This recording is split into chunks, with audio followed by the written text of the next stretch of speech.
reporter in the 80s, and she, for War Free, she, tells them all the, right, like boxing out. My daughter just Yeah. graduated summa cum laude from UCLA. She already has a Oh my God. job, and she's my youngest. You're like me, you have no shot to be anything but this. and So there was this really cool where we're going out to see him. they were trying to interview the governor of California at the time, Jerry What about Wilson, your family? and it turned out it was like the back of this police station, and all the How was you? Have you found your relationship is really changed? and my mom wanted to bring me back out We're starting to to it's the process Oh. to start treatment and passing out for everyone else, and so Everyone hated her. Yeah, I mean, mine now.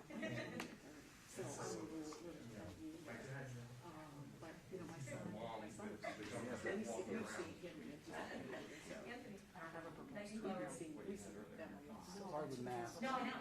I can't figure I anything know. out. How are you? It's been a while. Draft one whenever he Goodness, says I think something, there's a summer meeting. and we push it on Twitter with pictures. I've had, So you take a I've picture, always worked. and then there was a bunch of media for the county government opening of the, some of our vaccine centers, but I haven't been at a news conference in quite some time.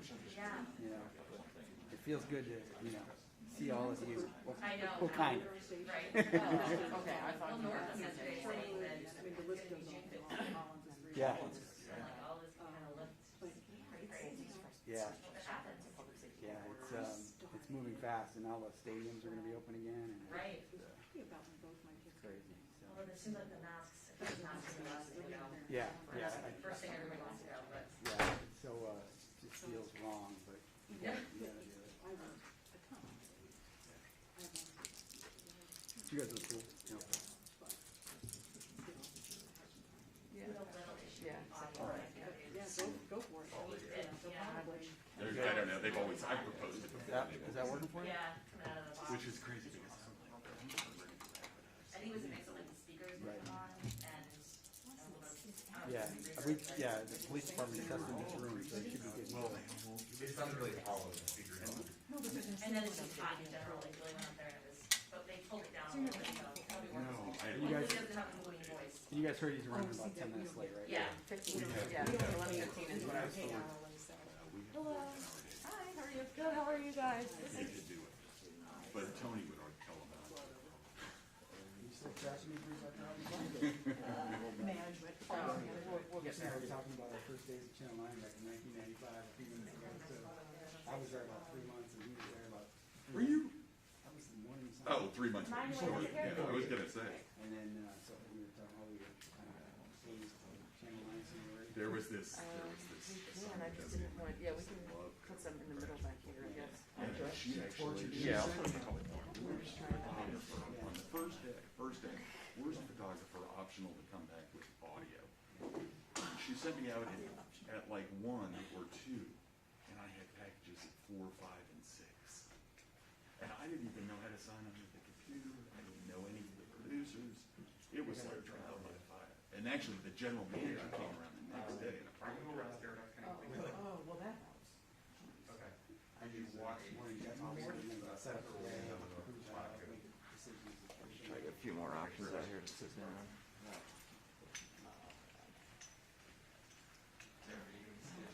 I'm gonna sit down. And that way I'm not in a shot. So Tony, how's Westco doing graduation?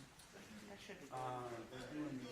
That should be good after that one. I think they're doing that hayfield, they're doing like a big outdoor. Oh. Yeah. But one school at a time. Yeah, one school at a time, but ours is a hayfield. Yeah. Dance. Okay, got it. Start now, we're only 3. But they didn't play. Okay, no worries. Well, it started. Yeah, it's,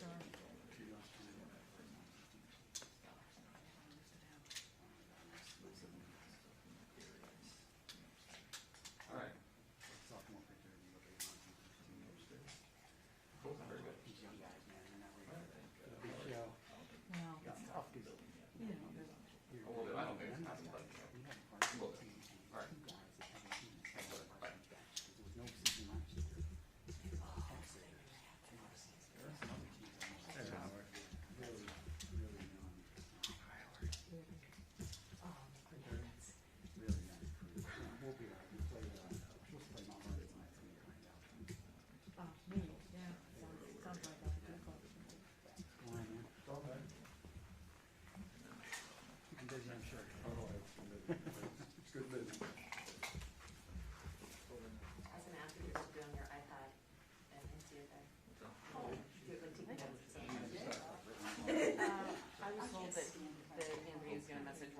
guys, and then saying that they're heading down, kind of had it locked in one of the doors. No, absolutely not.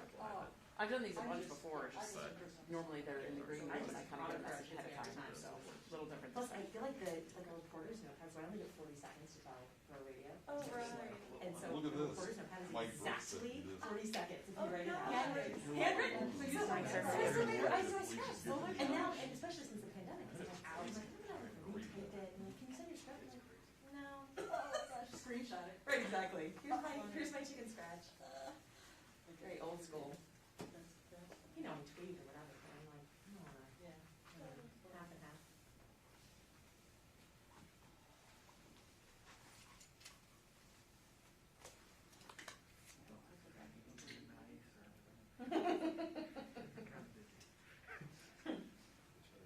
What would you say that your house is worth?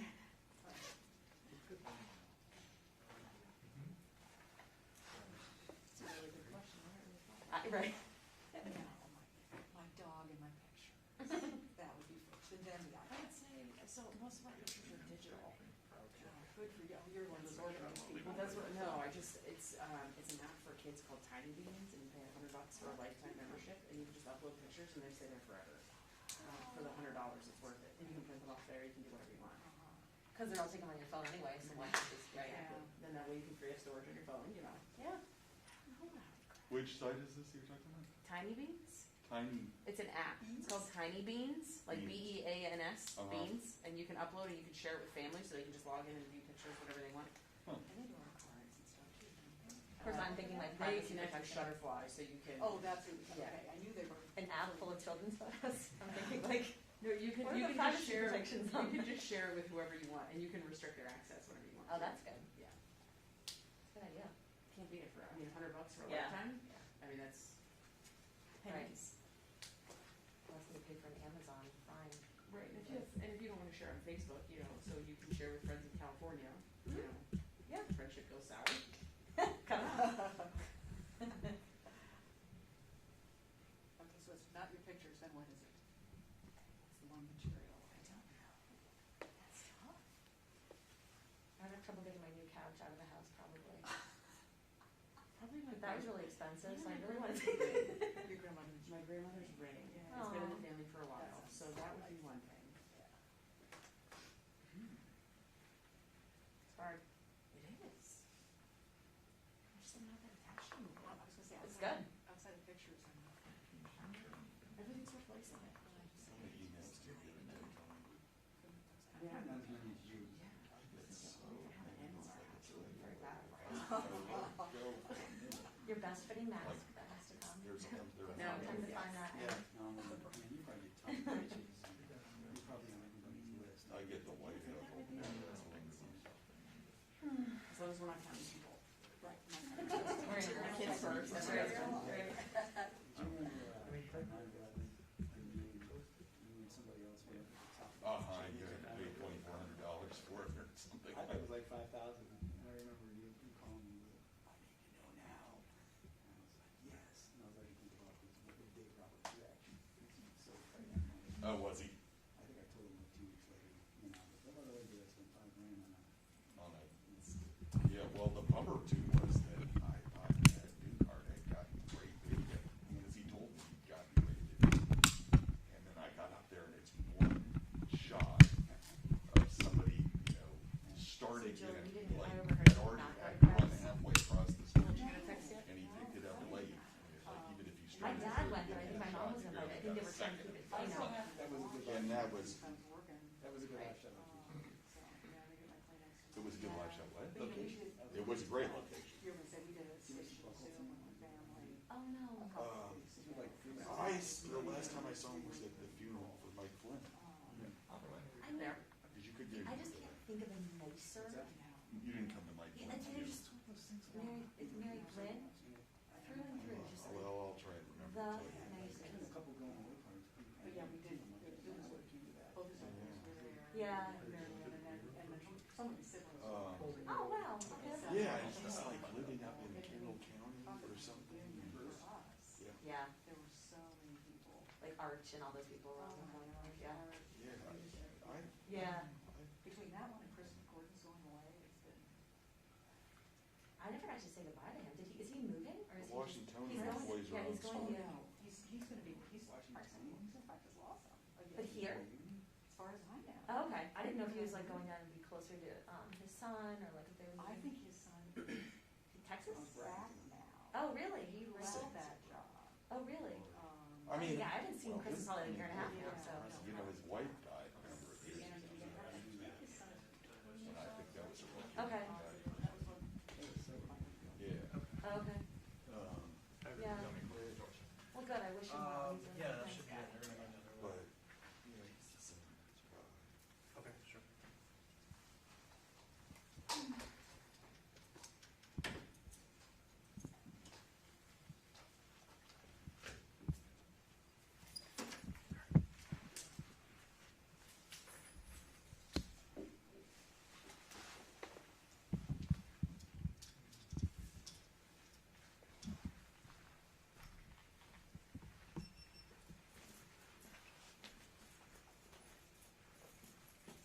Haven't been your camera in 3 years.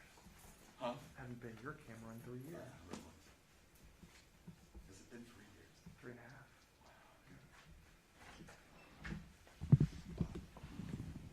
I'm gonna have to figure out how to pull it in. It's always such a pain in the ass to pull it in.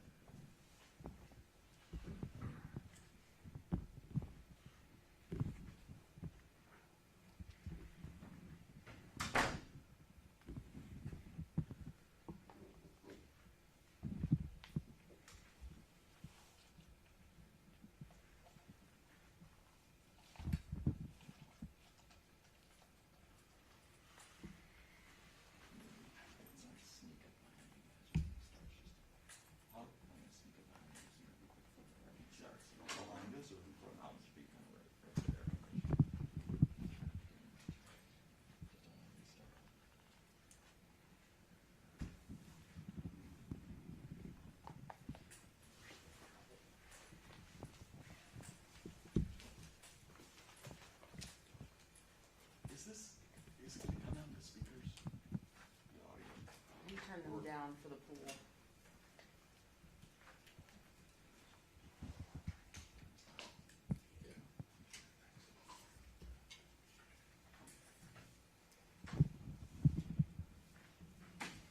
See, I used to live with this water.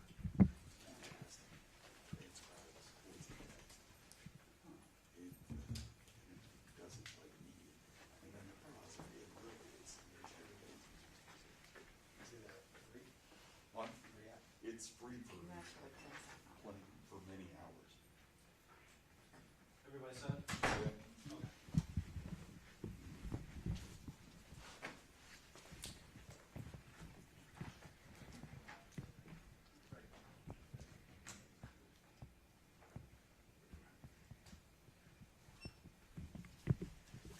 Morning. Hey, Chief.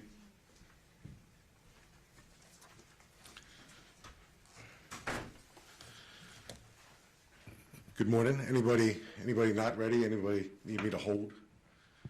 Okay, I'm gonna take this mask off. Good morning. This has been an eventful first week for me as the police chief in Fairfax County. This morning, I responded to a homicide in Chantilly, where I was able to interact with detectives and crime scene investigators. And I told them, and I'll share with you now, one of the main reasons the Board of Supervisors selected me, in my opinion, is my dual capacity to ensure we keep this great county safe. This is obviously one of the safest jurisdictions of its size in America, and I'm determined to work with the community and work with the men and women of the Fairfax County Police Department to keep it safe, and that's always a priority in public safety, no matter what year it is. But the Board of Supervisors and the county exec and the deputy county exec were very, very, very clear with me that they wanted a reformed police chief. And not just a police chief who talks about what he or she is going to do with reform, but a police chief who has demonstrated reform in various assignments. And I've done just that. I have led significant reform efforts working with 2 consent decree police departments. I was with the Prince George's County Police Department during the lifespan of our consent decree. from 2002 to 2008 or 9 or so.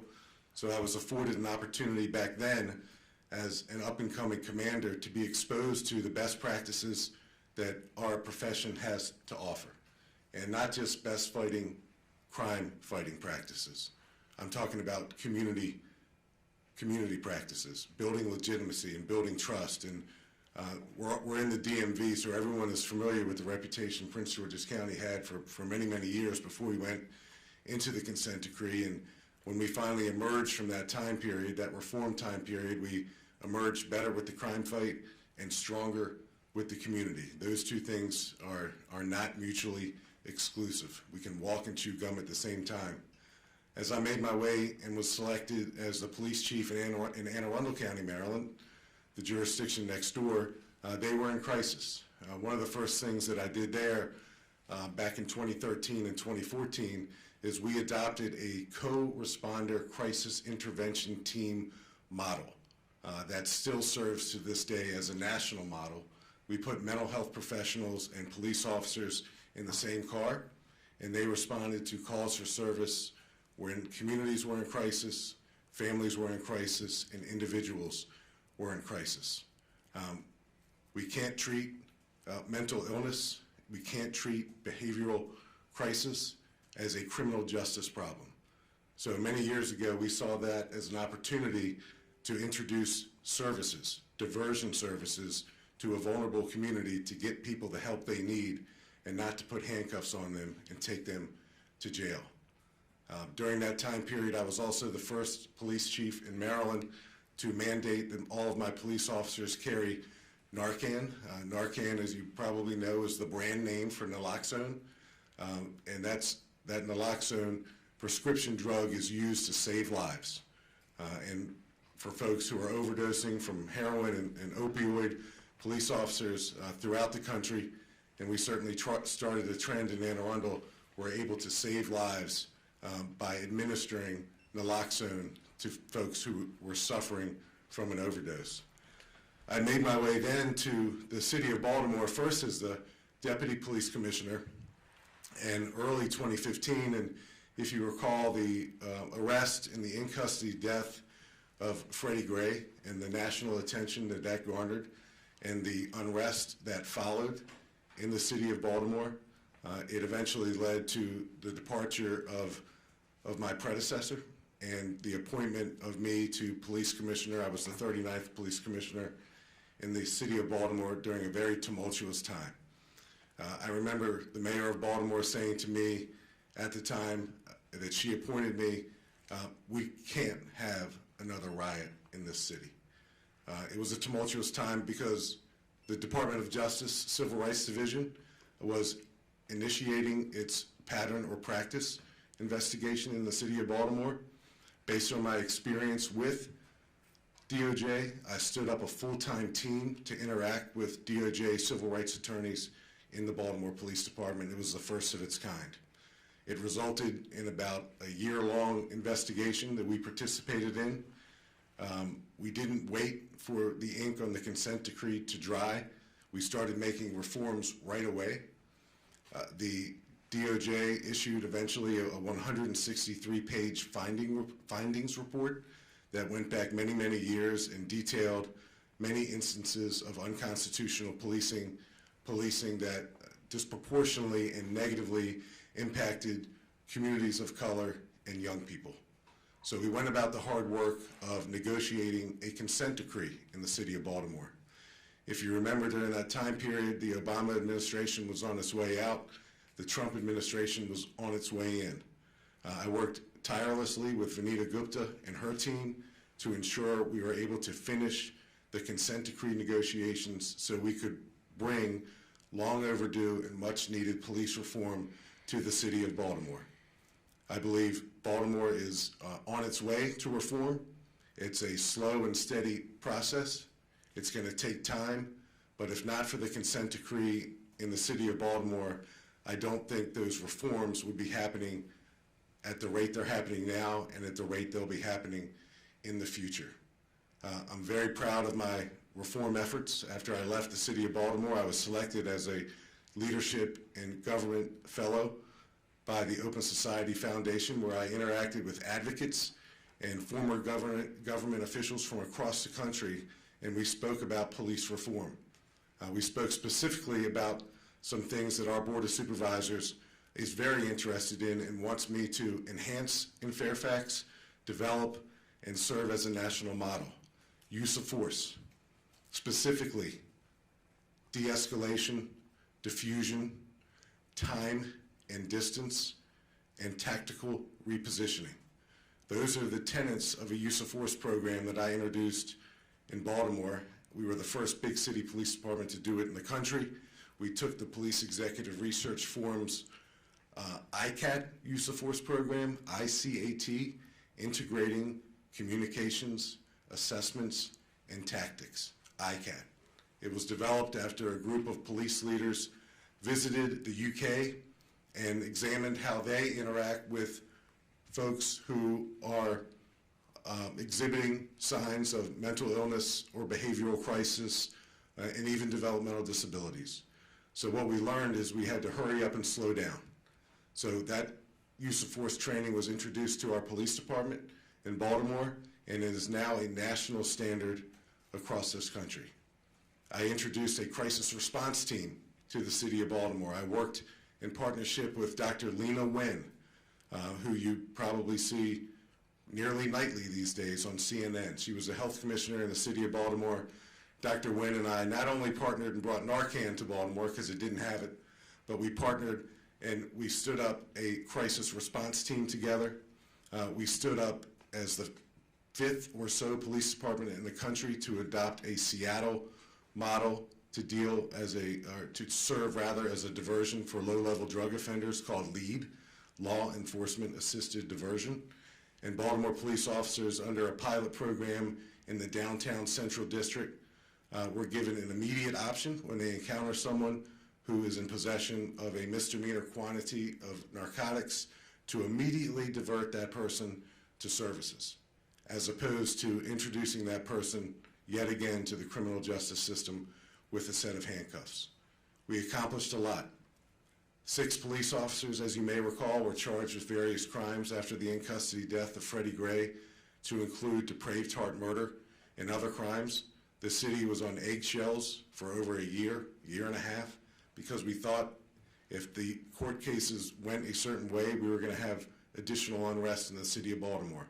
I worked tirelessly with the faith community in Baltimore, and we stood up a faith-based team, and that team of chaplains was spread throughout the city, and they were deployed strategically each and every time we had court cases, preliminary hearings, pending verdicts, where we thought that there would be a potential for unrest. Those faith leaders mingled with Baltimore police officers, interacted with advocates, and found solutions. I spent countless hours with advocates in the city of Baltimore, countless hours with the NAACP, countless hours with the faith community and other leaders to develop a strategic plan to ensure that Baltimore didn't slip into unrest if these circumstances occurred. And we didn't have any unrest, none. I think we had a grand total of 2 arrests, 2, when the court cases resulted in acquittals and dismissals. That was a Herculean effort that the police department didn't do by its own. Elected officials chipped in, the faith community chipped in, advocates chipped in. We coordinated protests and demonstrations on the front end for the first time in Baltimore. If they wanted to march, we marched with them. If they wanted to demonstrate, we facilitated that as well. We got to know advocates. We got to know the protest community. We worked with them. It's good to know someone before you need someone, and we did that hard work. It was and remains a very difficult time in the city of Baltimore because the violence is so unacceptably high, and it's been that way for many, many, many decades. And we worked hard to develop creative solutions, innovative solutions. I met monthly with a group of moms, mothers. The name of their group was MOMS, M-O-M-S, Mothers of Murdered Sons. Some of these mothers had multiple sons who were killed and murdered in the streets of Baltimore. And they looked me in the eye every month and they asked me what I was doing about it. What was I doing to prevent another young black male from being shot and killed in the city of Baltimore. So we were as innovative as we could be. I've sat with mourning mothers on countless occasions who wonder why their sons were taken by violence in the streets of Baltimore. So I take this very personally. I take the public safety very personally. I look at the criminal justice system as a victim-centric system where we have to care about our victims and their families and their friends and their neighbors. But I also think the criminal justice system is at its best when it has a redemptive mindset. Redemption. Redemption for offenders. Redemptions for people who commit crimes. You know, I'm all about accountability, both for police officers, myself, and for people who commit crimes. There has to be a pathway back to success. We worked countless hours with returning citizens. One of my full colonels was a deacon in East Baltimore, and we worked tirelessly with the local jail to coordinate and work with returning citizens, to get them a driver's license, to ensure they had a prescription when they got out of jail, to make sure they had a home to go to. There's nothing that we wouldn't do to ensure that recidivism wasn't the only option for our returning citizens because we needed them to succeed. So I'll close by saying this, and before I get to what I'm sure are a few questions that you might have. My career has been a journey. I'm a fourth-generation public servant. My father was a police officer, grandfather and great-grandfather were firefighters right here in our nation's capital. I've been exposed to servant leadership throughout my lifetime. It's meaningful to me. I am a faith-based servant. I think there's a bigger goal to all this that meets the eye. So I humbly serve, and I'm proud to serve here in Fairfax County. We will move the ball forward. Fairfax County, as you know, is already an innovative agency. I tell folks here, and I've met with roll calls, and I've met with commanders, and I've met with supervisors in the week that I've been here. And they're all very proud of the Fairfax County Police Department, and not surprisingly, they all want to be the best in the business. So when America's 18,000 police departments looks around and says, who's figuring out procedural justice? Who's figuring out implicit bias? Who's figuring out diversity, equity, and inclusion? Who's doing that? They're going to look to Fairfax County. And I've got the experience and the track record to ensure that I deliver that along with the men and women of this police department. I'll do it with the community. I've had several in-person and virtual and telephone meetings with folks just in my first, I guess I'm on day 5 now, just in my first 5 days. I've stood at a homicide scene already and seen the hard work of our detectives and crime scene investigators. They care. This community cares. And I'm not going to let this community down. So this is probably a good time for me to pause. I'll remember what I didn't say to you, but any particular questions, Julie? I listened to the community input session last night, and we heard numerous community leaders tell the Board of Supervisors they thought they made a mistake in your hiring. You defended your career and said the 6 most important words were, I admit I made a mistake, in reference to some of the incidents when you were a young officer. Question I have for you about that, though, if that's the case, if you admit to mistakes, have you ever apologized to Mark Spann? Well, I listened to Mark Spann's interview recently, and I respect his position on what happened 28 years ago in 1993. My recollection, Julie, of that incident differs from his recollection. I'm not going to get down and besmirch him. That's his position on the events that happened. That incident in 93 was certainly looked at and examined by various entities. I was 24 years old in 1993. Would a 52-year-old Kevin Davis handle that incident differently now? No doubt about it. Would a 52-year-old Mark Spann handle that incident now differently? I don't know. Maybe he would as well. But I learned from it. My track record of nearly 3 decades is a journey. And I came on this job at a time where we didn't have words like de-escalation and diffusion and time and distance and tactical repositioning. We didn't have body cameras back then. We didn't have in-car cameras back then. So while his account and my account differ, I respect him. I respect his position. I wish him nothing personally but the very, very best. And I've learned each and every day I've been on the job, Julie. I've learned more in the last week than I knew a week before. So this journey has been one that I'm proud of, and I've enacted reforms that not only have benefited the police departments where I've had the privilege to serve, but I've enacted reforms that have been modeled across this country, and I'm really proud of that. And moving forward with the Fairfax County Police Department, I'm going to bring that same level of energy and love for this profession here that I have throughout my entire career. I'm going to be a very visible police chief. The first thing I did when I got to the homicide scene this morning, every police officer on the scene stopped what they were doing and looked at me as I got out of the car. And I think half of them thought that I should be taller, but the other half were wondering, what's the police chief doing here? And I told him, I'm not here to do your job as a commander or your job as a detective or your job as a crime scene investigator, but I'm here to offer you support. And then the other half of that equation is I'm here so the community sees that its leadership cares about a murder at 4:40 a.m. And because we care about it, I have to demonstrate that care. I have to show up and be seen. So there are a lot of reasons why I'm going to be a visible police chief. My last event today is a 7:30 p.m. roll call. I have an event tomorrow. I'm going to be as many places as I possibly can be, both in the community and within this organization. And I look forward to demonstrating my worth. And the best thing I can do right now for folks that have concerns and questions about 1993 or any other time is be the best police chief I can possibly be. I've worked actually, 2 of the jurisdictions where I've served are majority African-American jurisdictions. I have partners, I have friends, I have people that can speak about my heart, about my accomplishments. Don't take my word for it, ask them. And what I've done for vulnerable communities and communities of color. They mean something to me. Those accomplishments and that progress means something to me. I've done that, and I'm going to do it again in Fairfax County. Yes, ma'am.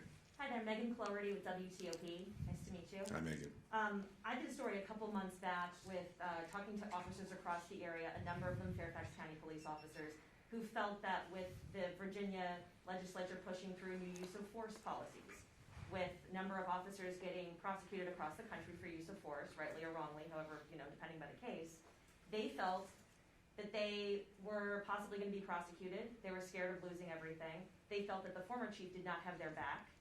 And I also heard from a number of officers, they feel that CA Descano is anti-police. Have you talked to Mr. Descano about how you guys move forward? And do you have your officers back when it comes to these kind of situations? So the Commonwealth's attorney and I met and shared a pizza, if that's newsworthy, before my first day on the job. I knew I had to meet with him. He knew he had to meet with me. I'm aware of the anxieties that exist not only in Fairfax but across this country. Policing is at a crossroads right now, and a lot of police officers are anxious. Cell phone cameras didn't exist for so long. They're still relatively new, and what I tell police officers and folks in the community is they're going to make everybody better. They're going to make us better. Morale is an issue in the Fairfax County Police Department. It's real. I'm not going to be a police chief that says morale is something that's not real because you can't see, touch, and feel it. Morale is a problem here. We have to work on attrition. We have to work on recruiting. The good thing is it's a level playing field across the country. Everyone's having trouble keeping veteran officers on the department. Everyone's having trouble recruiting quality new police officers. So if that's a given, what are we going to do about it? And I just met this morning with former Chief Dave Rohr, who's now the Deputy County Executive in Fairfax County, and we discussed what we're going to do about it. And whatever we end up putting together as a game plan, it's going to serve as a model here in the DMV and in the state of Virginia, and it's going to serve as a model nationally. I think supporting police officers is calling balls and strikes. So if I have to stand up in front of you or in front of them or in front of others and explain that the action actions of a police officer were investigated and were within policy and were lawful, I'm going to do that. I'm going to call balls and strikes. On the other hand, if I identify police misconduct or criminality, and due process is going to be afforded, I'm gonna call balls and strikes that way. I think a lot of police officers have anxiety when they don't feel like they get due process. So I fired or forced the resignations in Baltimore of about 35 police officers over 3 years. I never got any pushback whatsoever because I adhered to due process. I invited in partners like the FOP and others when I made those critical decisions. I explained my decisions, and we moved forward. And I understand the anxiety about what happened, and it was less than a year ago here in Fairfax, and that anxiety is still very real. I can see it in the faces of the police officers in roll call. You're talking about the Timberlake I situation? am. And the only thing I can do now, and the first district that I visited was the Mount Vernon district, the only thing I can do is ensure people that going forward, I'm going to be a police chief that they're going to respect. And that's their choice, of course. Will I always be the most popular police chief? Probably not. But I'm going to explain my decisions. I'm going to afford due process. I'm going to have the same redemptive mindset and procedural justice, and I'm going to apply it to police officers, just like our criminal justice system is, and rightly so, applying a redemptive mindset to our criminal justice system. Yes, ma'am. Hi, Chief Davis, Sierra. Sierra Fox, reporter with Fox 5. When we spoke 2 weeks ago, you mentioned there's a really bad morale problem within the department. Have you been able to speak with officers and identify what those issues are? Well, the morale issue, the elephant in our living room, Sierra, and it's good to see you in person. It's good to see all of you in person. I saw Neil Augenstein this morning for the first time in years, so I'm sure I've aged, but so has Neil. It's a real problem. It largely centers around the events of last year, and I get that. And I'm not going to run away from it, and I'm not going to be vague about it. The police officers are concerned about due process. They want to know that if scrutiny comes their way, and scrutiny is going to come their way just like it comes my way, present tense, that they're going to be afforded the ability to explain their actions and have their actions objectively reviewed. And I get that. And I promise them, and I'll do it again now, that they're going to get due process from me. I can't promise anybody what the outcome of due process is going to be, but I can promise due process will occur. And due process is something that I'll have to work really hard when that critical incident arises, dealing with leaders in the community. And I'll bring them in and I'll explain to them the necessity of due process, because a healthy police department is a police department that feels they're treated fairly. This is a hard job, and we're scrutinized, and we should be, because no other job in this country can an employee use force up to and including deadly force and take a life with justification. No one can do that but us, and no other profession can put handcuffs on a person and charge that person with a crime and introduce that person to the criminal justice system. So I don't run from scrutiny, and this job is not for the faint of heart. But having said all that, police officers make critical decisions in compressed time under an enormous amount of stress. And I don't know what the average age of a patrol officer in Fairfax is. I'm going to find that out because I always think it's an interesting talking point. But I bet you it's somewhere in the mid to late 20s. So we're asking young police officers to do a very, very difficult job. And sometimes we don't continue the necessary training the way it should be continued beyond the police academy. So we've got to do more with in-service training. We've got to do more creative things to pull officers off the street from time to time and introduce new things. I think you talked about it, Megan. The laws have changed in Virginia. So a lot of the anxiety I'm getting at roll call is the laws have changed, and police officers don't feel they've been trained enough to feel comfortable about what they can and can't do. So that's on me. That's on us. So I don't take that as a criticism. If there's additional explanation or training or conversations that go around what reasonable suspicion is appropriate and what it's not, what probable cause is, I got to do that hard work. And right now, some of the feedback I'm getting is that hard work needs to be done, and I'm willing to roll up my sleeves and do it. What's your response to people who believe that you're contributing to the morale problem due to your past experiences? Well, I told a group the other day, it was actually the commanders, that I've benefited from due process as a police officer. I've benefited from redemptive mindset. Now, I've had to work really, really hard to prove myself over my career, and the things that I've done on behalf of the profession, I think, speak for themselves. I tell police officers that reform is something that I do for you and not to you. So police officers, I think, understand that my career has been a journey just like their own careers are going to be a journey. They could walk out a roll call and be involved in a critical incident that lands them on the national news within an hour. And they're concerned about that. So I need to demonstrate to them that being under scrutiny, being the subject of scrutiny is okay. We have to stand tall. We have to be resilient. Resiliency is a word you hear a lot nowadays. Resiliency is important. We have to walk through things. We can't walk around them. We can't walk from them. I'm not walking around my past. I'm not running from it. I'm telling you how it's shaped me over the years. And not only has it made me a better police commander, police chief, but it's made me a better person. Yes, ma'am. I'm sorry.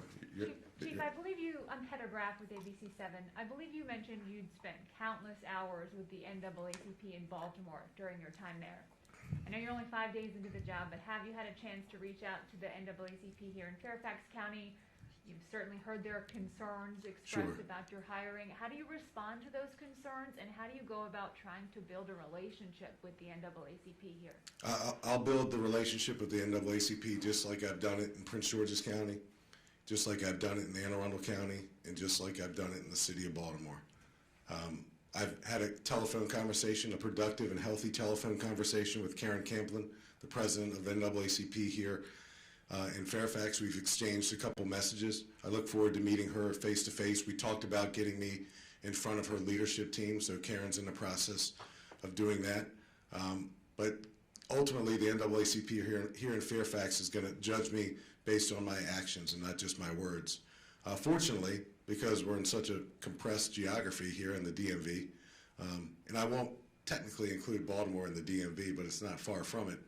But NAACP colleagues are more than willing, and I think a couple of them have, to speak about their experiences with me. And those experiences were built on genuine trust. I demonstrated it, and I moved the ball forward. Standing behind a lectern and saying these things is one thing, but I have demonstrated accomplishments that have benefited black and brown communities. I have demonstrated accomplishments in hiring police officers to better reflect the diversity of the community that it serves. I have demonstrated accomplishments enacting mentoring programs so we don't lose minority applicants in the process, because a lot of times they feel intimidated by the process. And we've got to do a better job while we're hiring police officers to give them a helping hand, someone they can call. Nowadays, young police officers apply to 4, 5, 6 police departments at a time. And it's not just the first police department that offers them a job where they end up going. It's the police department, in my experience, that treats them best along that hiring journey. So we have to look at our own internal processes and ensure that's being done here in Fairfax. And if it's not being done to the extent that it should be, we're going to fix it. Bruce? It's good to see Bruce, too. Good to see you. Thank you. I'm sorry, I want to go back to another of these incidents from the 1990s. Brian Romjue, you said you made a mistake in that case.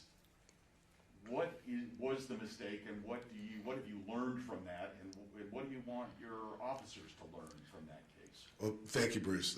In 1999, I was a young narcotic detective, and we were given an assignment from a high-ranking official, and we did not have full visibility on that assignment. We should have asked more questions. We should have been more skeptical. We should have been more cynical, but we weren't. And what I learned the most in that moment, that 1999 experience, more than any other experience in my career, has shaped me. I'm not going to ask police officers to do anything that can be remotely close to being interpreted as unethical or illegal or lacks morality. I'm not going to do it because it was done to me. It was done to me, and it didn't feel very good. And that incident was investigated as well. The police official abruptly retired, and it was examined. It's something that I've spoken about to the college classes that I teach about the importance of leadership. Young police officers, they yearn for direction from leadership. They yearn. But when they yearn for direction and they take direction and they act on that direction, their assumption is that that direction passes the smell test. You know, and I'll say this, I don't know if the Washington Post is here, it passed the front page above the fold smell test of the Washington Post. So that was a lesson that I learned that shaped me. I know others involved in that incident were shaped as well. And it really forged a resolve in me to never put any of my subordinates in a position that could shed a negative light on them, Bruce. And what should officers of the Fairfax County Police, what lessons should they take from that? Should they question their orders? Absolutely. You know, there's a local jurisdiction, and I won't say which one, but they have struck the term paramilitary from their general order manual because it gives police officers the impression that they have to salute and do each and everything that they're asked to do under difficult, stressful circumstances. Now, we're always going to have a hierarchy.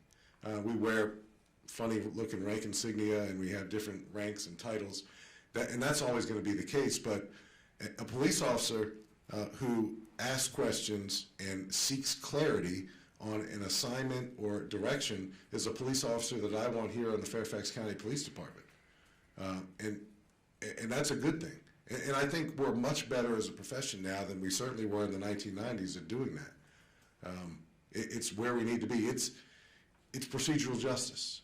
It's all the things we want to be, and that's the type of police officer. So if that young person is watching this on Facebook, and I want you to be a Fairfax County police officer. Last one. Yes, ma'am. I have a couple questions. Disclosure was mentioned quite a few times last night. Are you under a non-disclosure agreement that you cannot say yes or no, that your information and past history from 99 through 2017, can you hear me? Yes, ma'am. Yes, ma'am. Through 2017, was that shared, yes or no? So I've been with the Board of Supervisors? I've been appointed. Before they hired you? Okay. I've been appointed Assistant Police Chief in Prince George's County, Maryland, right across the river. I've been appointed Police Chief in Anne Arundel County, Maryland. I've been appointed Police Commissioner in the City of Baltimore. And now I'm the Police Chief in Fairfax County. Each and every time I've been subject and vetted and part of an exhaustive interview process and background process. That same process occurred here in Fairfax just as it did in Baltimore and Anne Arundel County. So I went through that process. Again, like I said at the very beginning of this press conference, the Board of Supervisors is keenly interested in keeping Fairfax County one of the safest jurisdictions in the country and being a leader in police reform. So I'm going to deliver both those things to Fairfax County. I look forward to doing that, and I look forward to a relationship with the cops here, with the community, and with the local media. I have one more. Yes, ma'am. I received a direct quote from Supervisor John Faust that he was unaware of any of your past history. Although you cannot see into John Faust's head, that leads one to believe that the Board of Supervisors were not informed, even though it is available for them to search. They rely on their staff, I presume, for information. Did you tell them out loud during your meetings with them your past history, line by line, 93, 99, 2017? Like I said, this hiring process was comprehensive and exhaustive, and not unlike hiring processes that I've engaged in when I've been appointed Police Commissioner in Baltimore and Police Chief in Anne Arundel County. So this process was professional, and it was something that I participated in, proud to participate in, and even more proud that the Board of Supervisors, the county executive, has trusted me to lead the Fairfax County Police Department into a future where not only public safety is a priority, but being a leader in police reforms is a priority. Just one more. Yes, ma'am. Your first 100 days are going to start. I understand you will be talking to your staff what's your greatest want for this 100 days? What will you say is your top priority for them? Well, I'm gonna dodge that a little bit because we're gonna have an announcement very soon on our 100-day plan. What I told the command staff, and that's the rank of second lieutenant and above, is that I want to socialize the plan with them first because they need to have input. So we are going to have a 100-day plan. We're going to put some victory flags in the ground. We're going to move the ball forward. So that 100-day plan will be shared with you all, will be shared with the community, and it'll be shared with the rank and file of the police department. And it will serve as a great platform to get this thing started. And I'm looking forward to that. And thank you all so much. Thank you, Chief.